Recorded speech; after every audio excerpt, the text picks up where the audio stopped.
जय हिंद मेरे साथियों, मैं आप लोगों के बीच में कक्षा 12 की फिजिक्स पर बात करेंगे। मैं आशा करता हूं कि आप अच्छे होंगे, मस्त होंगे और जिंदाबाद होंगे, जहां भी होंगे स्वस्थ होंगे। आपको पता है कि थोड़ा फिजिक्स में हम लोग थोड़ा से बहुत ज़्यादा गैपिंग हो गया है। अब जो गैपिंग हुआ उसको जल्दी से जल्दी पूरा किया जाए, और मैं आशा करता हूँ कि जो पीछे का जो पार्ट पढ़ाया गया है वो पूरी कंप्लीट आपको समझ में आया होगा। और दूसरी बात है कि आज हम लोग नया अध्याय चालू करने वाले हैं। उस नया अध्याय में आपको पता है कि हम लोग के बीच में तरंग प्रकाश की जो प्रकाश का जो तरंग की बात किया जाता है उस पर आज हम लोग बात करेंगे। आपको पता है कि प्रकाश की जो तरंग कैसे चलती है उस पर बात करेंगे। सबसे पहले एक बात बताना चाहता हूँ कि आप लोग को ये सभी जो क्लासेस है प्रथम बैच के नाम से मिल रही है। यूट्यूब पर मिल रही है पूरी बैच 2025 के नाम से। फिजिक्स डालेंगे कक्षा 12, वहाँ पर देखेंगे तो मिलेगा, जो कि प्ले लिस्ट में बना हुआ है, सभी वीडियो वहीं पे एकत्रित है। आज हम लोग की बात करेंगे कि जो कि क्या क्या चीज़ पढ़ना है। सबसे पहले मैं बात करता हूँ तरंग की, प्रकाश की। देखिए मेरे पास क्या है, तरंग,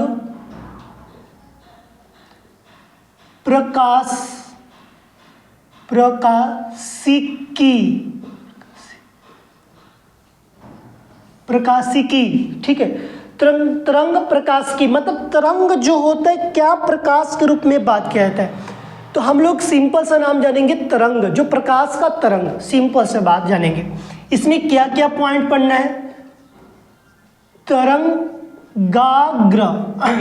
तरंगाग्र पढ़ेंगे, हाइगेन्स के तरंगाग्र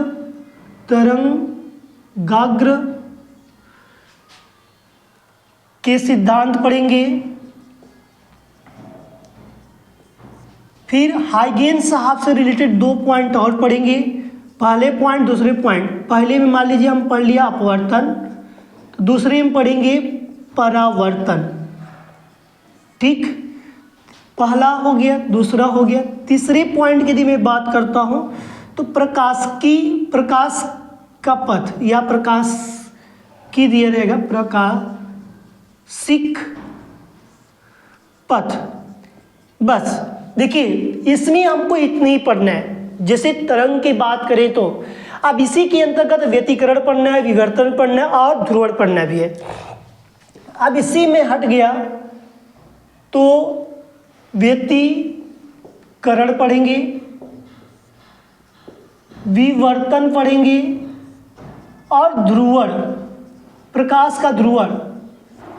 ये सब अलग अलग पॉइंट है, लेकिन हम पहले इस पे चर्चा करने वाले हैं। तरंग क्या होता है, किसने दिया, कहाँ से आया, किसके बारे में बात किया जाता है, मेरे हाइगेन्स साहब ने कैसे बात की। और इसमें जैसे कि हमारे पास यदि बात किया जाता है तो तरंग, जैसे कि मैं बात करूँ प्रकाश की कणिका,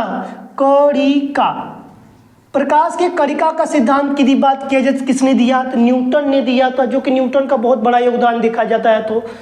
तो इसी रिसर्च के बारे में हमने पूरी बारे में जानकारियां लेते हुए आगे तरफ बढ़ेंगे। लेकिन ये सब भी इसी के अंतर्गत आएगा, लेकिन ये अभी चैप्टर मैंने अभी ये कंप्लीट नहीं करेंगे। लेकिन सबसे पहले मैं तरंगाग्र के बारे में बताएंगे, फिर हाइगेन्स के तरंग के सिद्धांत के बारे में बताएंगे, फिर हाइगेन्स साहब के अपवर्तन का नियम बताएंगे, फिर हाइगेन्स साहब के परावर्तन का नियम। ये सब बहुत इंपॉर्टेंट होता है, जो कि पेपर में पूछा जाता है प्रश्न। इसीलिए कि हम लोग सबसे पहले इस पर बात करते हुए आगे की तरफ बढ़ते हैं। देखिए अब मैं बात करता हूं आपको कि आपको पता है कि प्रकाश क्या होता है, प्रकाश किस तरह चलता है, ये सारी चीजें आपको पता है। देखिए हमको आज हम लोग सेकेंड लेसन के बात करेंगे। फर्स्ट लेसन हम लोग कंप्लीट कर चुके हैं, ये भी बात आपको पता चल गया। ये हम लोग का सेकेंड यूनिट में सेकेंड यूनिट का सेकेंड पार्ट। देखिए यहाँ से मैं बात करता हूँ, प्रकाश की बात करते हैं तो हम लोग सबसे पहले यदि बात करें तो तरंगाग्र होता क्या है, इसको हम यदि बात करते हैं वेव ऑफ फ्रंट, मतलब वेग जो होता है कोई फ्रंट की यदि बात किया जाए तो किस तरह किया कार्य करता है। जैसे कि मेरे पास जैसे लिखा जाए यहाँ पर कुछ समय के लिए,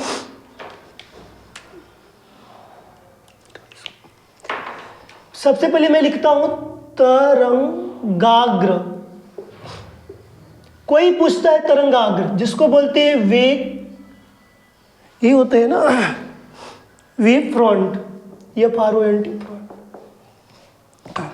तो यहाँ पर मेरे पास यदि इस पे यदि कोई बात पूछा जाता है, कहीं पूछता है किस तरह का होता है, कैसे काम करता है, तो इस पे यदि इसी पर हम यदि बात करते हैं तो इस पे हम लोग चर्चा करते हैं। सबसे पहले एक बात ध्यान देंगे मेरे साथ साथ कि तरंगाग्र जो होता है किसी एक माध्यम से, मतलब कि इसे कहने का तात्पर्य है कि हम लोग जो है किसी एक माध्यम में कोई भी प्रकाश की कण ऐसा उत्पन्न करो कि जैसे उत्पन्न जो होती है तो कंपन करते, लेकिन समान होनी चाहिए। कैसी कंपन होती है? जैसे समान, जैसे कि हमारे पेट में दर्द होना, तो किसी एक बिंदु पर दर्द करता है, तो किसी एक ही बोला गया है कि जिस सभी जो होती है किसी एक ही पृष्ठ की यदि बात किया जाए तो पृष्ठ मान लो कि कहीं हो गया और उसी पर क्या हो गया, दर्द करता है। दर्द करता है तो पूरी मतलब वाइब्रेशन, मतलब कि कहा जाए तरंग जो होती है तो दर्द करता चारों दिशाओं में, मतलब सभी दिशाओं में क्या होनी चाहिए, उसकी समान होनी चाहिए। ये नहीं कि इधर कुछ और, उधर कहीं कुछ और, उधर कहीं कुछ और, उधर कहीं कुछ और, नहीं, सभी क्या होनी चाहिए, इक्वल होनी चाहिए। इसी पर हमको बात करना है और समझना है। लिखते हैं और उसके बाद हम लोग समझते हुए चलेंगे। यदि हम माध्यम में लिखिएगा, यदि हम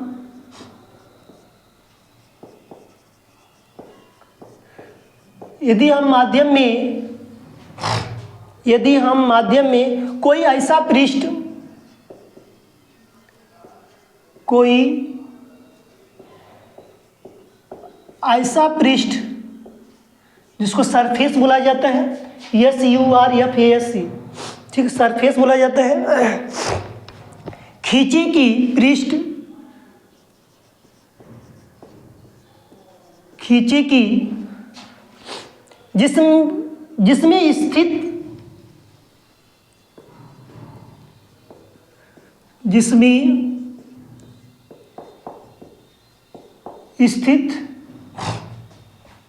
स्थित सभी कण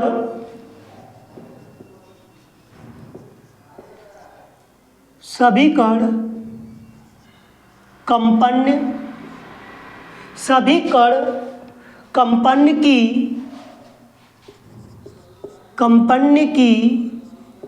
समान कला में हो तो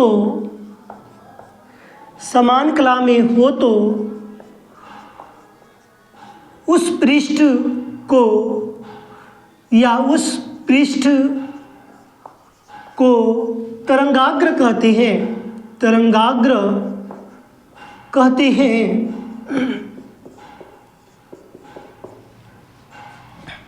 देखिए उस पृष्ठ को क्या कहेंगे, तरंगाग्र कहते हैं। तो यहाँ पर जो मेरे पास जो बोला गया उस पर हम लोग ध्यान देंगे। तरंगाग्र की बात की वेग फ्रंट की जो होता है किस तरह का वेग हो, यदि हम माध्यम में किसी का एक माध्यम हो जिसका यदि बात किया जाए, हम माध्यम में कोई ऐसा पृष्ठ लो, कोई भी लोग कहीं से भी लो, कोई दिक्कत नहीं है, ऐसा पृष्ठ खींचे कि जिसमें स्थित सभी कण कंपन करे, जिसमें उसमें सभी कण क्या करें, कंपन करे, वाइब्रेट, कहते हैं ना मोबाइल जो होती है कंपन करती, तो करती है ना, बन करती है तो बन बनाती, खींचे गए जिसमें स्थित सभी कण क्या करता है, कंपन करता है। कण कंपन किस क्या समान कला में हो, सब क्या हो, इक्वल हो, कम समान हो, उस पृष्ठ को क्या कहते हैं, तरंगाग्र कहते हैं। यहीं पर यदि मैं बात करता हूं तो मेरे पास यदि देखने को ये मिलेगा कि तरंगाग्र के जो डायरेक्शन की यदि बात किया जाए तो समतल, इसी में बोला जाता है, एग्जाम्पल में आप बता सकते हैं कि समतल भी तरंगाग्र हो सकता है, और हमारे पास जो समतल के साथ गोली भी होता है। आपको पढ़ाया गया है कि सबसे पहले ही पढ़ा दिया गया है जो कि दर्पण में कि समतल दर्पण, गोली दर्पण। दर्पण कितने प्रकार के, 2 प्रकार, सेम उसी तरह का यहाँ बात किया गया।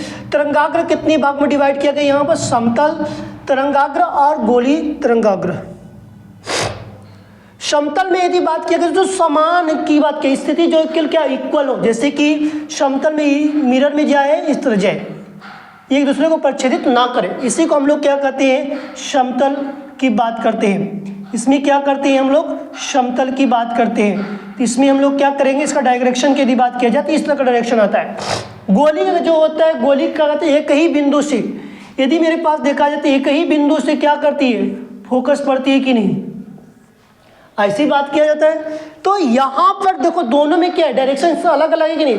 ये समतल की बात किया गया, ये हमारे पास गोली, गोली का मतलब ही तो सर्कल, एक ही बिंदु से। तो यहाँ से यदि बार देखा जाए, देखो प्रकाश की क्या होता है, फैलती है। तो इसी तरह का बात बोला गया, हम माध्यम में कोई ऐसा पृष्ठ लो, कोई भी एक ऐसा पृष्ठ ले लो, खींचो जिसमें कि सभी कण क्या करें, सभी कण समान कला में हो, मतलब समान कंपन करे। लेकिन उसी पृष्ठ को हम क्या कहेंगे, कंपन कहते हैं। उसी पृष्ठ को हम क्या कहते हैं, कंपन करते या कहते हैं। ठीक है, आगे की तरफ बढ़ते हैं तो हमारे पास हाइगेंस के तरंग का सिद्धांत के बारे में थोड़ा चर्चा करेंगे और कुछ पॉइंट्स नोट कर लेंगे।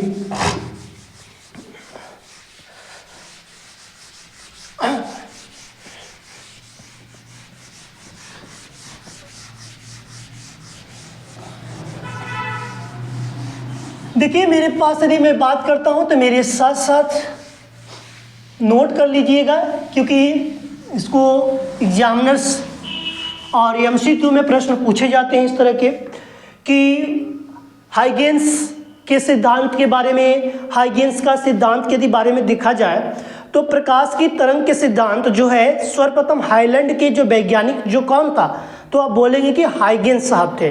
कौन सा, हाइगेंस जो थे वही हमारे वैज्ञानिक थे। तो इन्होंने मतलब कि 1678 ईसा पूर्व में तरंग के सिद्धांत के बारे में बताया था। किसने, तो आप बताएंगे कि तरंग के सिद्धांत का रिसर्च सबसे पहले किसने किया था, तो हाइगेंस साहब की बात किया जाता है। किस सन में किया गया था, 1678 ईसा पूर्व में। उसके पहले न्यूटन ने कणिकाओं, प्रकाश की कणिकाओं पर, मतलब प्रकाश के कणिका के सिद्धांतों की यदि बात किया जाए तो उन्होंने रिसर्च किया था, जो कि अपवर्तन परावर्तन जो होता है और विक्षेपण जो होता है, इस पर भी उन्होंने कार्य किया था। लेकिन देखने को ये मिला कि उनको विफलता प्राप्त नहीं हुई वहाँ तक।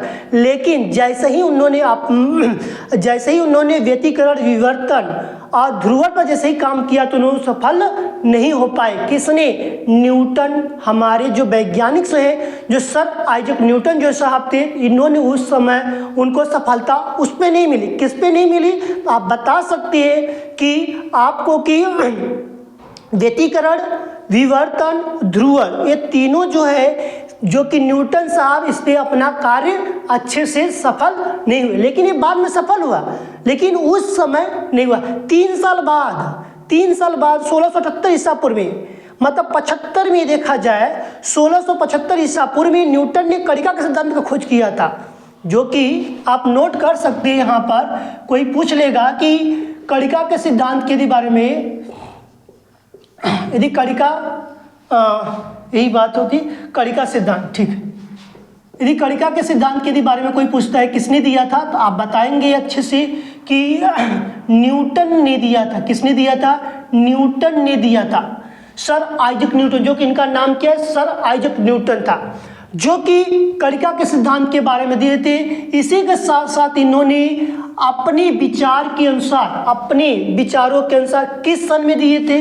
अब इन्होंने बोल दिया, कोई पूछे किस सन में दिए थे, तो आप बता देना कि 1675 ईसा पूर्व में दिए थे। किस सन में दिए थे, 1675 ईसा पूर्व में कणिका के सिद्धांत का प्रतिपादित किया था, मतलब हमारे बीच में रखे थे। किसने दिया था, न्यूटन ने दिया था। तरंग के सिद्धांत की यदि बात किया जाए, तरंग का सिद्धांत के बारे में पूछा जाए, किसने दिया था, हाइगेंस ने दिया था। किसने दिया था, हाइगेंस ने दिया था। हाइगेंस ने दिए थे, हाइगेंस साहब दिए थे। अब किस सन में दिए थे, 1678 ईसा पूर्व में दिए थे, जो कि 1678, देखो 3 साल का अंतर है कि नहीं, 5 3 8, 16 7 ही है, 5 3 8। इन्होंने तरंग के सिद्धांत के बारे में, ये हमारे हाईलैंड के वैज्ञानिक थे। किस, इनका कहाँ का,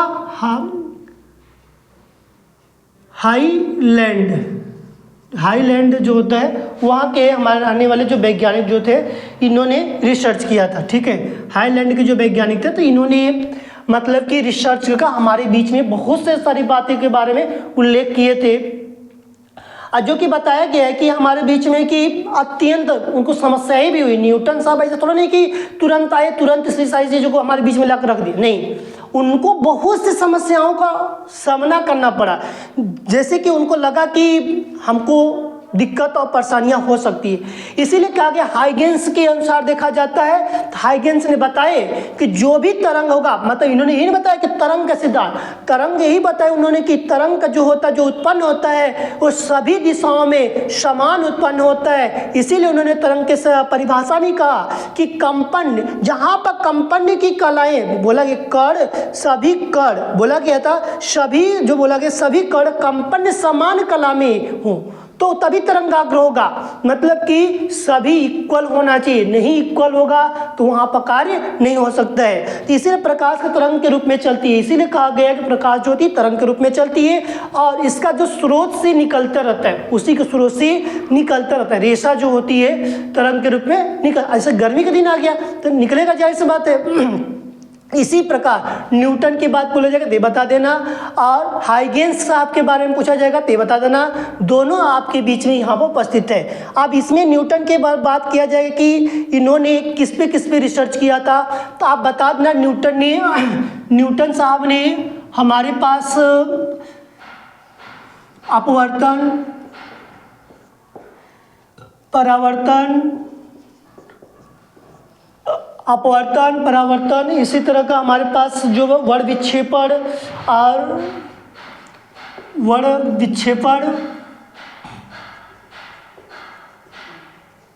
विक्षेपण, सरल रेखा में गमन करना, सरल रेखा जो होता है, इस तरह के उन्होंने गमन किया। किस पे उन्होंने कार्य नहीं किया हम बताएंगे, इस पे तो उन्होंने कार्य किया था। कार्य किस पे नहीं किया था तो हम बता देंगे कि उन्होंने मैं बताया कि न्यूटन का जो कार्य कौन सा नहीं था, तो बता देना, यहाँ पर लिख देना,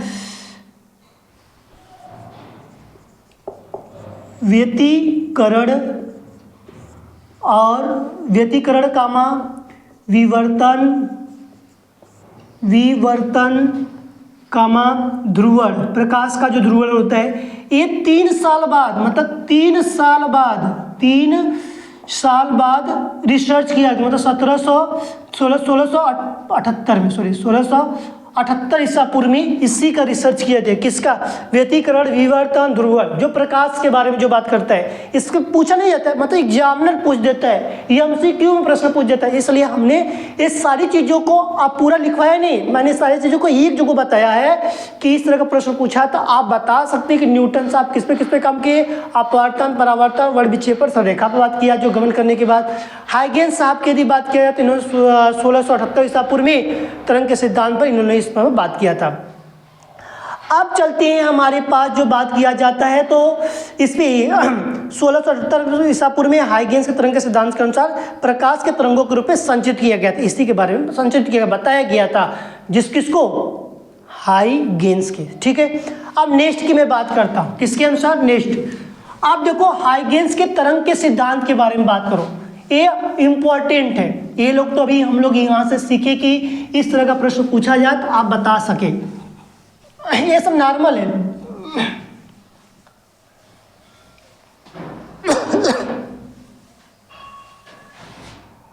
हेडिंग डालेंगे, हाइगेंस के द्वितीयक तरंगिकाओं का सिद्धांत। हाइगेंस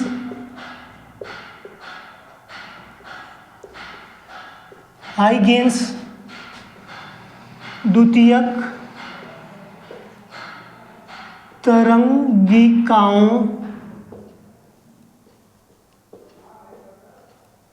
तरंगिकाओं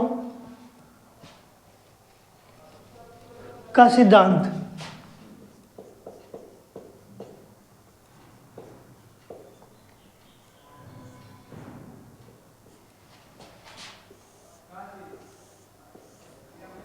देखो, इसमें हम लोग बात करेंगे, इसमें हम लोग पॉइंट बनाकर लिखेंगे। पहले पॉइंट में क्या लिखोगे, लिखते चलो समझते चलेंगे। जब किसी माध्यम में स्थित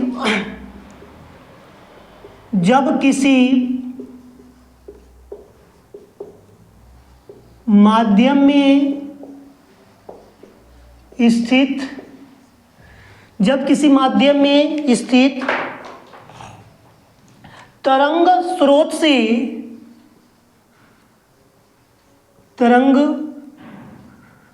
स्रोत से तरंग स्रोत से निकलती है तो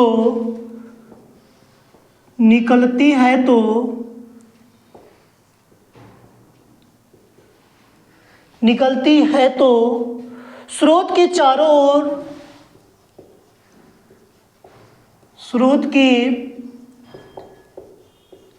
ओर माध्यम के कण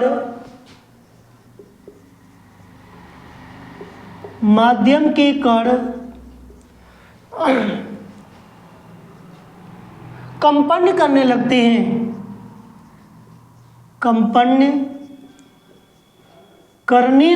हैं। बताऊंगा अभी एग्जाम्पल देकर, देखना समझ में आ जाएगा। दूसरा लिखेंगे तरंगाग्र परिस्थित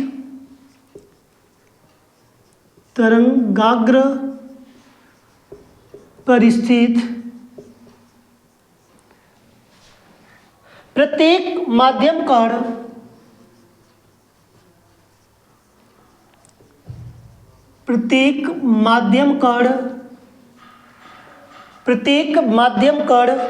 एक नए तरंग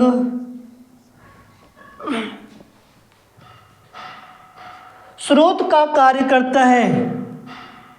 तरंग स्रोत का कार्य करता है।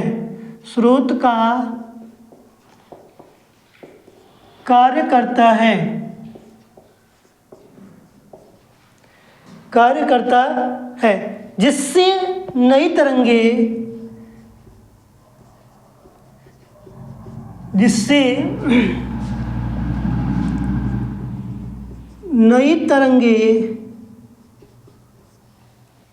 नई तरंगे सभी दिशाओं में निकलती हैं।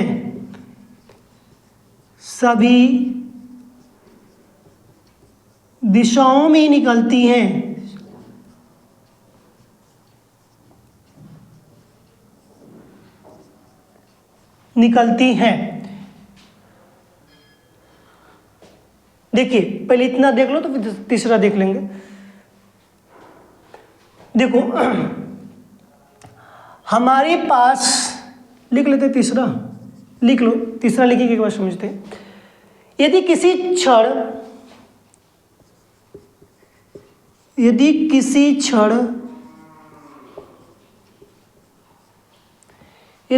क्षण आगे बढ़ती हुई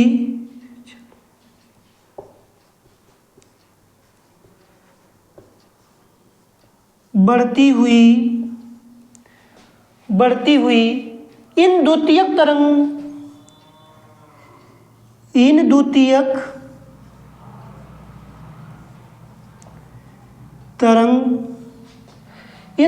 तरंगिकाओं का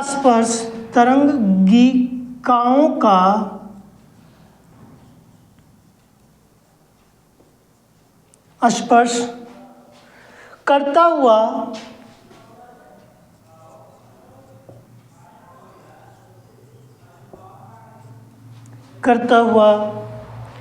पृष्ठ खींचा गया।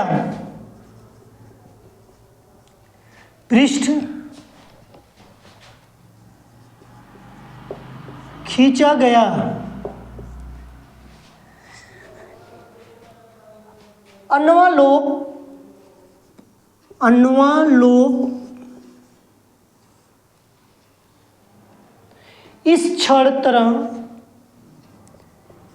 इस क्षण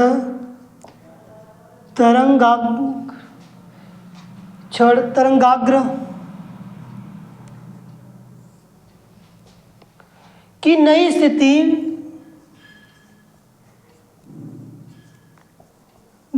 स्थिति को प्रदर्शित करती है।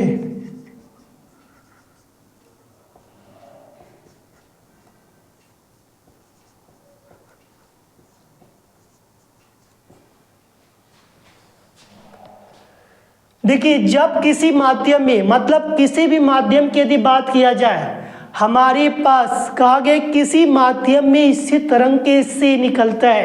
इसके कहने का तात्पर्य यह है कि यदि हमारे पास कोई भी तरंग का बात लो, किसी भी एक माध्यम से, मान लो यहाँ पर मेरे पास एक तरह का सूर्य है, ये क्या है, सूर्य है, जिसको हम सन से दर्शाते हैं, ठीक है। ये सूर्य है, तो सूर्य की यदि बात करें तो बताओ इस सूर्य की यही बात बोला कि जब किसी माध्यम में स्थित, जो कोई भी किसी एक माध्यम में स्थित तरंग के स्रोत से जो तरंग निकल रही है, इसके स्रोत से निकलते हुए चारों दिशाओं में कंपन करने लगते हैं। तो चारों दिशाओं में क्या करता है, कंपन करता है कि नहीं, भूचाल आता है कि नहीं आता है। जैसे कि मैं बोलता हूँ माइक में, सपोज दैट्स, मैं माइक पूरी तरफ कंपन करता है कि नहीं, पूरी चारों तरफ। जैसे मैं एक एग्जांपल और देता हूँ, ये मेरे पास तालाब है, ये क्या है, तालाब में यदि मैं पानी भर दिया हूँ, क्या भर दिया, ये पानी भर दिया, पूरा क्या भर दिया मैंने, पानी भर दिया।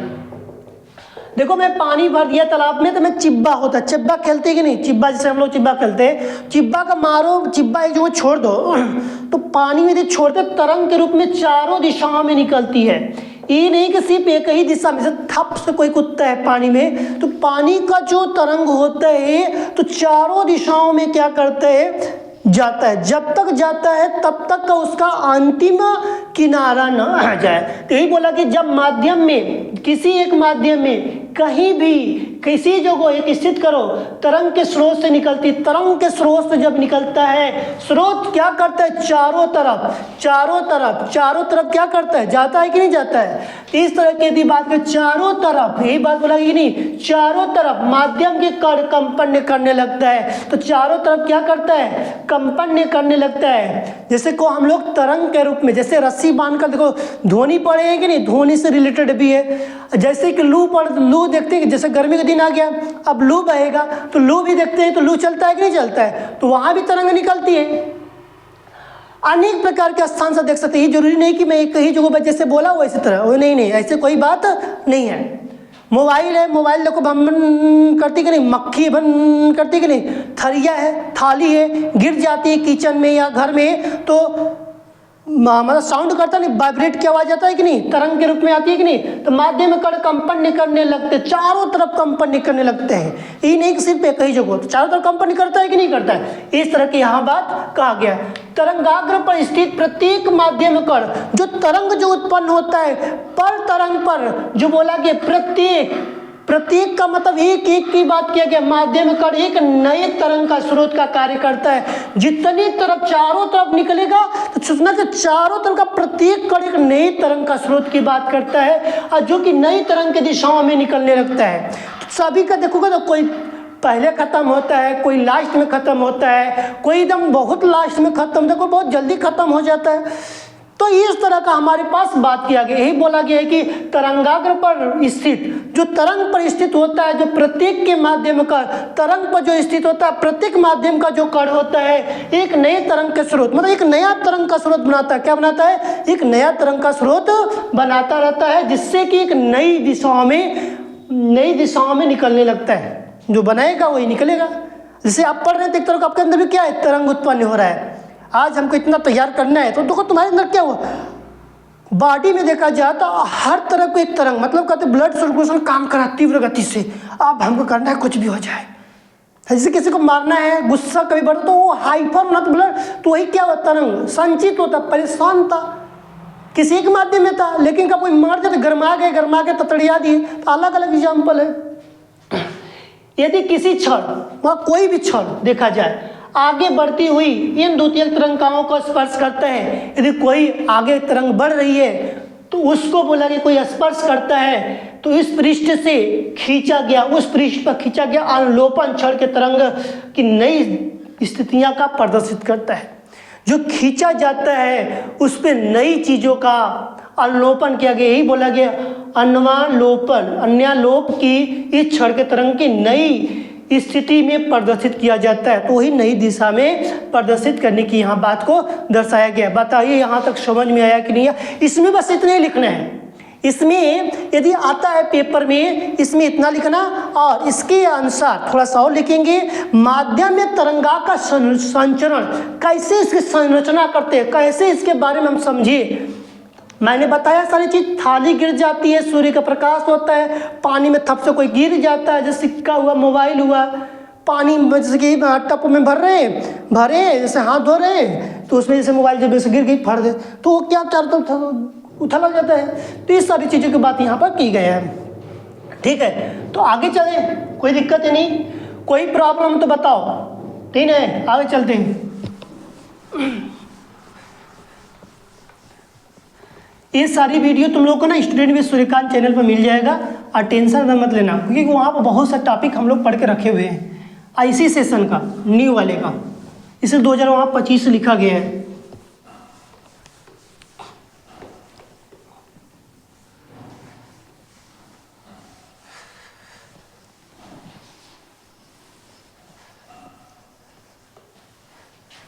देखिए नेक्स्ट की यदि मैं बात करता हूँ, मेरे पास नेक्स्ट की हेडिंग डालेंगे, और इसमें 3 पॉइंट ज़्यादा मत लिखना, आपको इच्छा करते भाई 5, 7, 10 पॉइंट 20 पॉइंट लिख लेना, लेकिन मेरी इच्छा के अनुसार देखो तो 3 ही पॉइंट लिखो। माध्यम में तरंगाकार संचरण, हेडिंग माध्यम में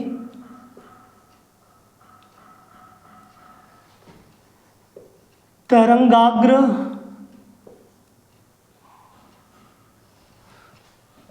का संचरण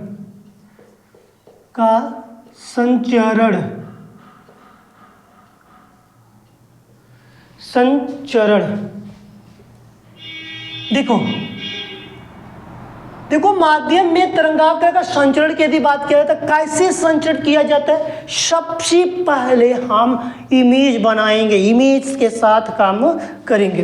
देखो इमेज बनाने के लिए मैंने इधर एक काम किया, यहाँ पर एक सूर्य बना दिया, जिसको हम लोग यश से दर्शाएंगे, जिसको हमने किससे दर्शाया, यश। यहाँ पर मैंने इस तरह का खींचा। अब देखो भाई थोड़ा मैं टेढ़ा मेढ़ा होगा, ध्यान दे लेना।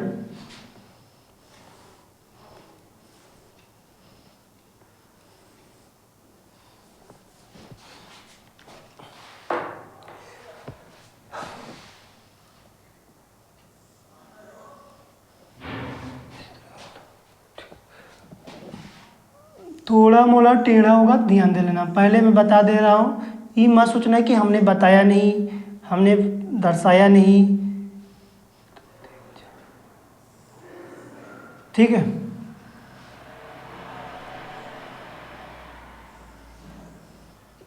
अब गोला अच्छे से बनाना, इसको ऐसे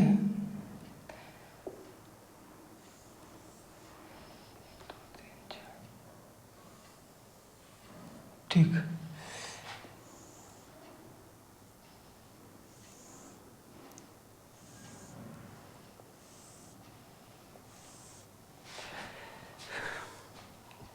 देखो इसी से मैं यदि बात करता हूं, देखो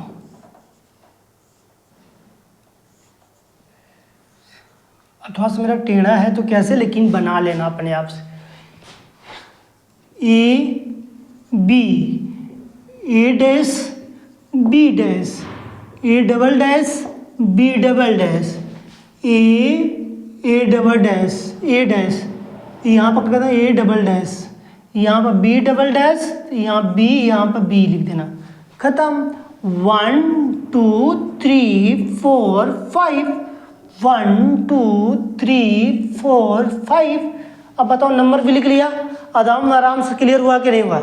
आगे चलते देखो, इसी पर हमको बात करना है, जो कि सूर्य है, सूर्य के जो किरण है, इसी को हम लोग किरण के रूप में दर्शाया गया है। किसी एक बिंदु से यदि बात किया गया जाए तो यहाँ पर सूर्य की बात किया गया है। यश लिख दिया हूँ तो इसका मतलब क्या है, सूर्य। लो सूर्य देवता आ गए यहाँ पर। इसी की यदि मैं बात करूँ तो यहाँ पर मेरे पास ऐसे एरो बना लो, अच्छा लगेगा। ठीक, देखो यहाँ पर मैंने क्या करते, इसी के बारे में डायग्राम बनाया। डायग्राम के माध्यम से लिखेंगे कि माना किसी कण, लिखेंगे यहाँ पर माना किसी कण, माना किसी कण तरंगाग्र की स्थिति, किसी कण तरंगाग्र की स्थिति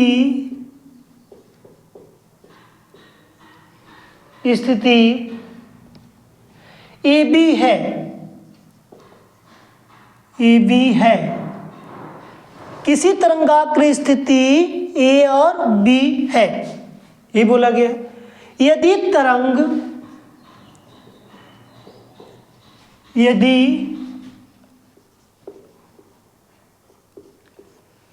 तरंग भी वेग से चलती है, यदि तरंग भी वेग से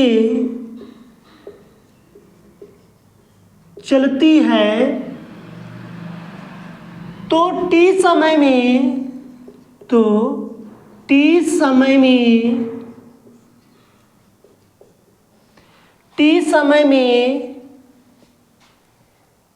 पश्चात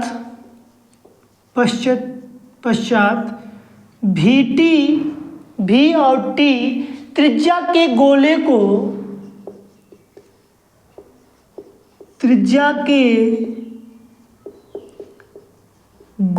को स्पर्श करने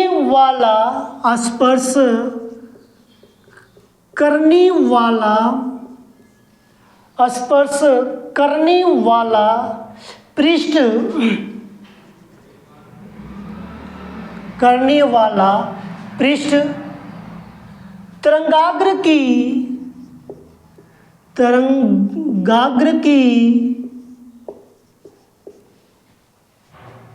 नई स्थिति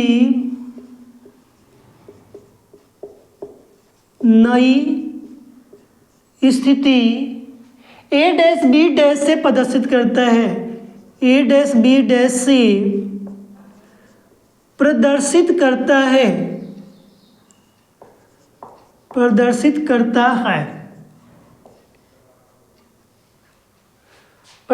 करता है।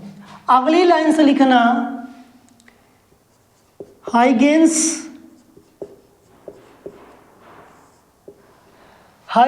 के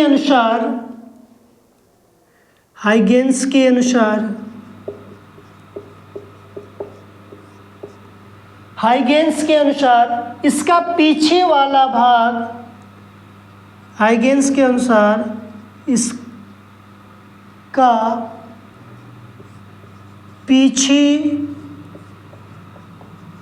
भाग, पीछे वाला भाग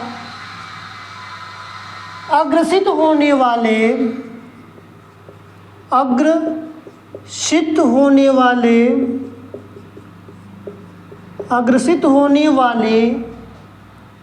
तरंगाग्र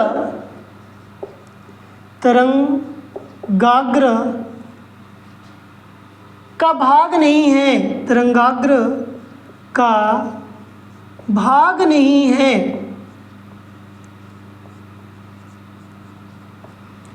ठीक।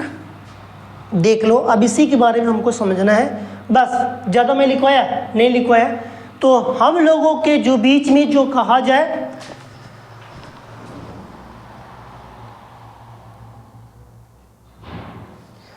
जो हम लोगों के बीच में जो कहा गया है उसी पर हम लोग को ध्यान देना है और समझना भी है, जिससे कि ये लगे कि हम लोग के यदि बारे में क्वेश्चंस पूछा जाता है, कैसे पूछा जाता है मैं बता रहा हूँ। पूछ देगा कि हाइगेंस के द्वितीयक तरंग के बारे में स्पष्ट कीजिए या दर्शाइए। तो आप बताएंगे कि हाइगेंस के द्वितीयक तरंग के बारे में आप अपने 3 पॉइंट लिखेंगे। 3 पॉइंट के बाद उसके संचरण मतलब माध्यम या तरंगाग्र का संचरण लिखेंगे, जो कि इस डायग्राम को बनाएंगे। डायग्राम बनाने के बाद इसके बारे में व्याख्या करेंगे। डायग्राम बहुत ईजी है, जो कि यहाँ पर सूर्य बनाओ। सूर्य के देखो किरण, देखो ये क्या एक सर्कल बना टाइप का है। एक हमारे पास जो बोला जाता है समतल की तरफ है, जो कि कभी भी एक दूसरे को काटती रेखा नहीं है, उसी प्लेन समतल की प्लेन। माना कि किसी कण का तरंगाग्र माना कि तुम्हारे पास बोला गया कि माना किसी कण को ले लो, इसमें से कोई भी एक कण ले लो। तरंगाग्र की स्थिति में ए बी है, ए और बी है कि नहीं, यहाँ पर ए है और यहाँ पर क्या है, बी है। इसी के बारे में बात किया गया है। यदि तरंग भी वेग से चलती है, ये सब कितने वेग से चलती है, तो मान लो कि भी वेग से चलती है, जब कोई चलता है तो उसमें समय लगता है कि नहीं लगता है? तुम ही बताओ। यदि मैं तुमको कहा जाए कि घर से स्कूल जाओ तो तुम्हारे लिए समय लगेगा कि नहीं लगा? तो तुम स्पीड से जाओगे कि नहीं जाओगे? तो तुम्हारे पास वेग है कि नहीं? तो यही बात बोला गया, किसी कण का तरंगाग्र स्थिति ए बी है, उसकी स्थिति क्या है? उसकी स्थिति ए और बी है। क्लियर हुआ कि नहीं हुआ? तरंग v वेग से चलती है। जो तरंग कितने वेग से चलती है? तो v वेग से चलती है। तो स्मॉल t समय में, आप देखो वहाँ v वेग से, तो स्मॉल t समय पश्चात, तो इसमें बताओ समय साथ साथ लगेगा कि नहीं लगेगा? क्योंकि समय भी साथ साथ लगता है। किसी वेग में समय के साथ हम चलते हैं तो पश्चात, तो भी स्मॉल टी त्रिज्या के गोले को स्पर्श करती है। भी और टी बताओ त्रिज्या बना कि नहीं? ये हमारे पास सर्कल का देखा जाए पॉइंट है कि नहीं? तो इसकी एक त्रिज्या के भाग को बताया गया है कि गोले स्पर्श करती है, त्रिज्या के गोले के स्पर्श करती है। एक त्रिज्या जो है एक गोले को क्या कर रही है? आधा तो भाग गई, पूरा तो इधर होगा तभी ना मेरे पास व्यास होगा। तो व्यास तो पूरा तो लिया नहीं मैं। अरे भाई देखो, तो इधर भी मैं लेता तब ना पूरा व्यास होता। मैं इधर का पूरा लेकर खींच नहीं रहा, बता नहीं रहा। हम तो बता तो रहे हैं तुमको, तो हम बता रहे हैं त्रिज्या का है। एक गोला से क्या करती है? स्पर्श करती। किसको स्पर्श करा रही है? समय और वेग को स्पर्श कराती है। मतलब हम घर से स्कूल की जो समय और वेग को स्पर्श कराए, मतलब पहुंचे, तो इसी चीज को बोला गया है गोले की त्रिज्या। मतलब त्रिज्या गोले के स्पर्श करने वाले पृष्ठ। अब किसी भी 1 2 3 4 5 पर तरंगाग्र की नई स्थिति ए डैश बी डैश से प्रदर्शित करती है। आप बताओ इसकी नई स्थिति किससे प्रदर्शित कर रहा है? ए डैश बी डैश से प्रदर्शित करने के बोला गया है। बताओ कौन सा हार्ड लिखे हो इसमें? कोई चीज हार्ड लिखी हो, ज्यादा कठिन है? एक बार और देखो, हमारे सर किसी भी माध्यम, किसी भी मान, किसी भी कण का तरंगाग्र स्थिति ए बी है। किसी का जो तरंग क्या होता है? ए बी होता है। ए बी आपको पता चला कि ए बी है। यदि हम भी वेग से चलते, कितने वेग से चलते? भी वेग से चलते हैं, तो उसी में क्या होता है? समय लगता है, हमारे साथ साथ समय लग चलता है। तो कहते हैं कि तो समय पश्चात भी और टी त्रिज्या के गोले को स्पर्श करती है। ये त्रिज्या है, ये त्रिज्या की लंबाई है जो किससे स्पर्श करती? गोले से स्पर्श करती है। जब गोले से स्पर्श करने वाले पृष्ठ, अब इस पे स्पर्श किया तो उस पृष्ठ को क्या बोला गया है? कि पृष्ठ को तरंगा की नई स्थिति, एक नया स्थिति ए डैश बी डैश दे रहा है कि नहीं दे रहा है? नई स्थिति में दे रहा है कि नहीं? ए डैश बी डैश दे रहा है कि नहीं दे रहा है? तो फिर नीचे अगली लाइन से लिखा गया है कि हाइगेंस के अनुसार इसका पीछे वाला भाग, हाइगेंस के अनुसार देखा जाए तो इसका पिछला वाला जो भाग है, तो यहाँ पर बोला गया है पीछे वाला भाग अग्रसित होने वाले तरंगाग्र भाग नहीं है। इस पे कोई भी तरंगाग्र का भाग नहीं है, क्योंकि अंतिम वाले भाग पर कभी भी प्रकाश का वेग नहीं जाता है। अब बताओ, तुम स्कूल पहुंच गए तो स्कूल को दीवार तोड़ के जाओ क्या? नहीं न जाओगे।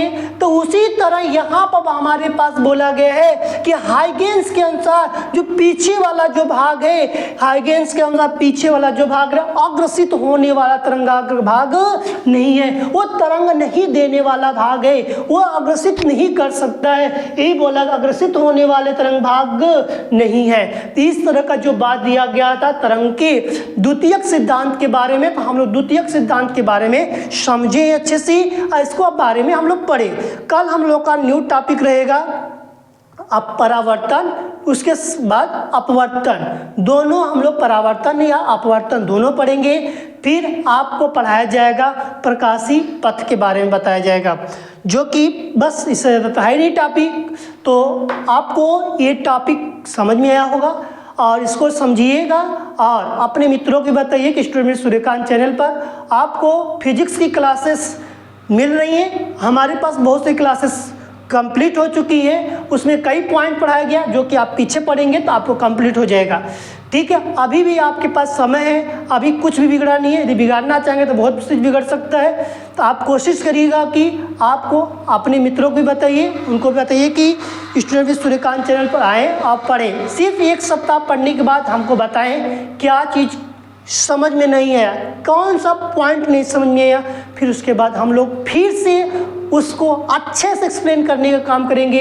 ये तो इस सिलेबस की बात किया जा रहा है, अभी रिवीजन बाकी है, अभी टेस्ट बाकी है, अभी बहुत कुछ बाकी है। यदि आप हमसे जुड़ते हैं तो मैं कोशिश करूँगा कि आपका फिजिक्स में अच्छा अंक आए, अच्छे से अच्छे अंक लाने का काम हम लोग करेंगे। लेकिन आपको हम लोगों से जुड़ना पड़ेगा, तभी हम लोग आपके साथ काम कर सकते हैं। ठीक है, हम लोग फिर आपसे कल मुलाकात करेंगे। आज के लिए सेशन हमारा यहीं पर रहेगा, कल हम आपसे फिर इसी समय मिलूँगा।